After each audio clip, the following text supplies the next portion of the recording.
નમસ્કાર દર્શક મિત્રો, આપ નિહાળી રહ્યા છો એસ લાઈવ ન્યૂઝ બુલેટિન. નજર નાખીએ અત્યાર સુધીના મુખ્ય સમાચારો. પ્રખ્યાત હનુમાન કેમ્પની ભવ્ય શોભાયાત્રા શહેરમાં નીકળી પરિભ્રમણ.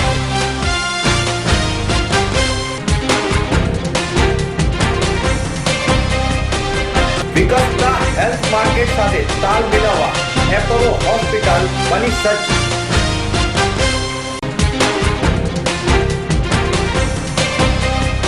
અમદાવાદ જિલ્લાનું લીલાપુર ગામ 100% શૌચાલય મુક્ત ગામ બન્યું.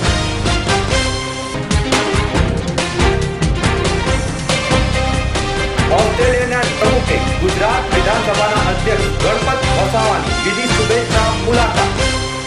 શાહીબાગ કેમ્પ હનુમાન મંદિર ખાતેથી હનુમાન જયંતિ નિમિત્તે આજે સવારે શોભાયાત્રાને ગુજરાતના મુખ્યમંત્રી આનંદીબેન પટેલ અને સેનાના મેજર જનરલ A.K. પરાસરે ફ્લેગ ઓફ કરી પ્રસ્થાન કરાવ્યું હતું.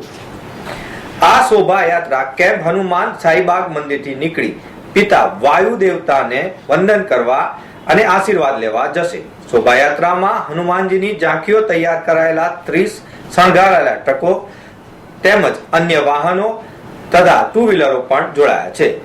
શોભાયાત્રા નિજ મંદિરથી નીકળી સુભાષ બ્રિજ, આશ્રમ રોડ, પાલડી, વાછડા વાયુ દેવતાના મંદિરે પહોંચશે. ત્યારબાદ આ યાત્રા અંજલી 4 રસ્તા, ધરણીધર થઈ વિજય 4 રસ્તા, નવરંગપુરા સ્કૂલ, ઉસ્માનપુરા થઈ નિજ મંદિરે રાત્રે 8 વાગે પરત પહોંચશે. આ શોભાયાત્રાનું ઠેર ઠેર સ્વાગત કરવા માટે શ્રદ્ધાળુઓ ઉમટી પડ્યા છે. તેમજ 15,000 કેળા, 250 કિલો બુંદી તથા ચોકલેટનો પ્રસાદ પણ વહેંચવામાં આવશે.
કેમ્પ હનુમાન મંદિરે આવતીકાલે હનુમાન જયંતિની ભવ્ય ઉજવણી થનાર હોય મંદિરને ફૂલો અને રોશનીથી શણગારવામાં આવ્યું છે.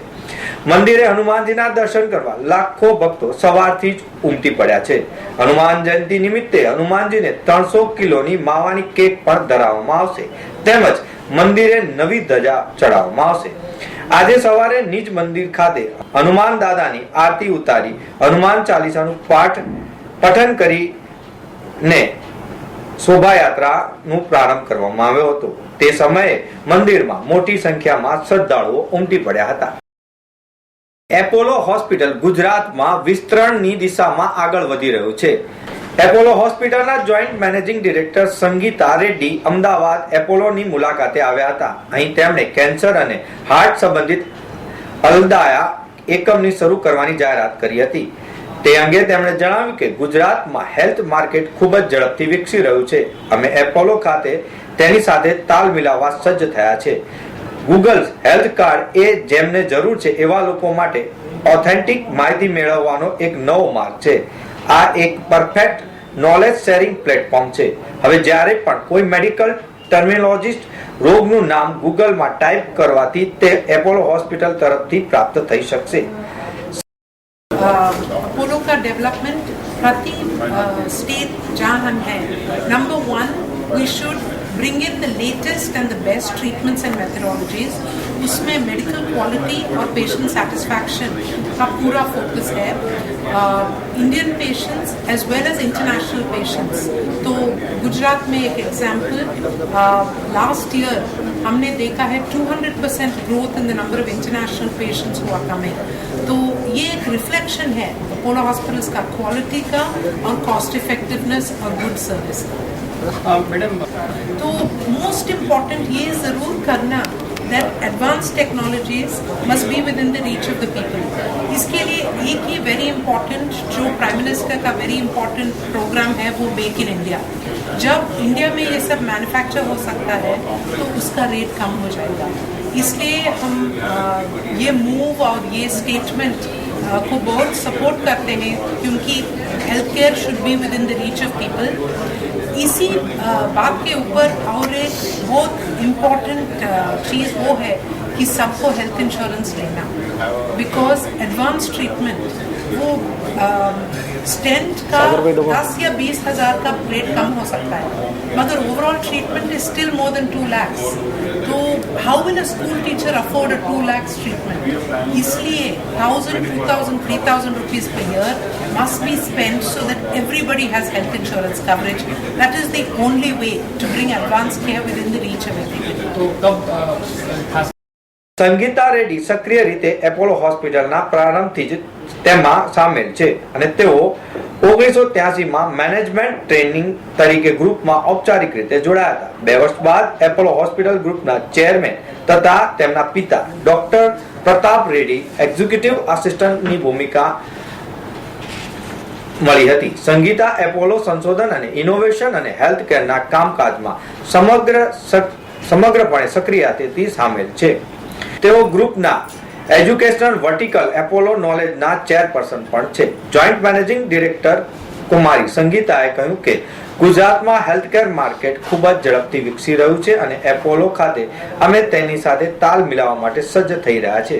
તેઓએ Apollo hospital comprehensive blood and cancer centre સાથે જોઈન્ટ વેન્ચર એપોલો CBCC અન્ય નવા સાહસો એપોલો હાર્ટ હોસ્પિટલની શહેરની મધ્યમાં આવેલા કાર્ડિયોવાસ્ક્યુલર હાર્ટ ફાઉન્ડેશન સાથે જોઈન્ટ વેન્ચર અંગે પણ તેઓએ જાણકારી આપી હતી। મુખ્યમંત્રી આનંદીબેન પટેલે આદર્શ ગામ રાખેલા દસકોઈ તાલુકાના લીલાપુર ગામ ખાતે ગ્રામ સભા યોજાઈ હતી, જેમાં અધિક મુખ્ય સચિવ અનિલ મુકેમ સહિત અન્ય મહાનુભાવો ઉપસ્થિત રહ્યા હતા। ગ્રામ સભામાં કૃષિ, પશુપાલન, આરોગ્ય, શિક્ષણ, સ્વચ્છતા સહિતના મુદ્દાઓ પર વિવિધ વિભાગના અધિકારીઓએ ગ્રામજનોને જરૂરી માહિતી અને માર્ગદર્શન પૂરું પાડ્યું હતું। 1.5 વર્ષના પ્રયાસોથી લીલાપુર સંપૂર્ણ શૌચાલય મુક્ત ગામ બન્યું છે, તે એક ગૌરવની બાબત છે। સચિવ અનિલ મુકીમે ગ્રામ સભામાં ઉપસ્થિત બાળકો સાથે શૈક્ષણિક સંવાદ સાધી વધુ અભ્યાસ માટેની પ્રેરણા પૂરી પાડી હતી। તેમણે લીલાપુર ગામમાં બાળકો દ્વારા ચાલતી તમામ લાઇબ્રેરીની પણ મુલાકાત લીધી હતી। જિલ્લા વિકાસ અધિકારી ભાર્ગવીબેન દવે આંતરમાળખાકીય વિકાસ સાથે માનવીય વિકાસ થાય તે દિશામાં રાજ્ય સરકાર કાર્ય કરી રહી છે। તેમણે લીલાપુર ગામમાં 1000 વૃક્ષો વાવવાનો સંકલ્પ પણ લેવડાવ્યો હતો। આ ગ્રામ સભામાં દસકોઈ તાલુકા વિકાસ અધિકારી તુષારભાઈ જોશી, સરપંચ ઉષાબેન ઠાકોર, તાલુકા અધિકારીઓ તથા ગ્રામજનો મોટી સંખ્યામાં ઉપસ્થિત રહ્યા હતા। ગુજરાત વિધાનસભાની ઓસ્ટ્રેલિયાના ન્યૂ સાઉથ વેલ્સની લેજિસ્લેટિવ કાઉન્સિલના પ્રમુખ ડોન હાર્વીને પ્રથમવાર શુભેચ્છા મુલાકાત લીધી હતી। આ શુભેચ્છા મુલાકાત પ્રસંગે ગુજરાત વિધાનસભાના અધ્યક્ષ ગણપતભાઈ વસાવાએ જણાવ્યું કે ગુજરાત વિધાનસભા અને ઓસ્ટ્રેલિયાના new south Wales legislative council અનેક બાબતોમાં સામ્યતા ધરાવે છે। તેમણે વધુમાં જણાવ્યું કે 2015ની વાઇબ્રન્ટ સમિટમાં ગુજરાત સરકાર અને ન્યૂ સાઉથ વેલ્સની વચ્ચે 5 જેટલા કરારો થયા હતા। આ ક્ષેત્ર પર કામ પણ ચાલી રહ્યું છે। હાર્વિન તેમના પ્રથમ ભારત પ્રવાસ દરમિયાન ગુજરાત વિધાનસભાની કામગીરીથી પ્રભાવિત થયા હતા અને તેમણે જણાવ્યું કે new south Wales legislative council Gujarat વિધાનસભા સરકાર સાથે કામ કરવા ઉત્સુક છે। તેમણે ન્યૂ સાઉથ વેલ્સની મુલાકાત લેવા અધ્યક્ષ ગણપતભાઈ વસાવાને આમંત્રણ પણ આપ્યું હતું। આ ઉપરાંત ગુજરાત અને ન્યૂ સાઉથ વેલ્સની એસેમ્બલી કઈ રીતે એકબીજા સાથે કામ કરી શકે તે અંગે પણ વસાવા સાથે વિસ્તૃત ચર્ચા કરી હતી। આ પ્રસંગે અધ્યક્ષે ગુજરાત વિધાનસભા તરફથી વિવિધ સ્મૃતિ ચિહ્નો આપીને હાર્વિનને સન્માનિત કર્યા હતા। આ મુલાકાત દરમિયાન વિધાનસભા સચિવાલયના સચિવ DM પટેલ, રાજ્યના ઉદ્યોગ કમિશનર, વિધાનસભાના ઉપસચિવ સહિત ઉચ્ચ અધિકારીઓ ઉપસ્થિત રહ્યા હતા.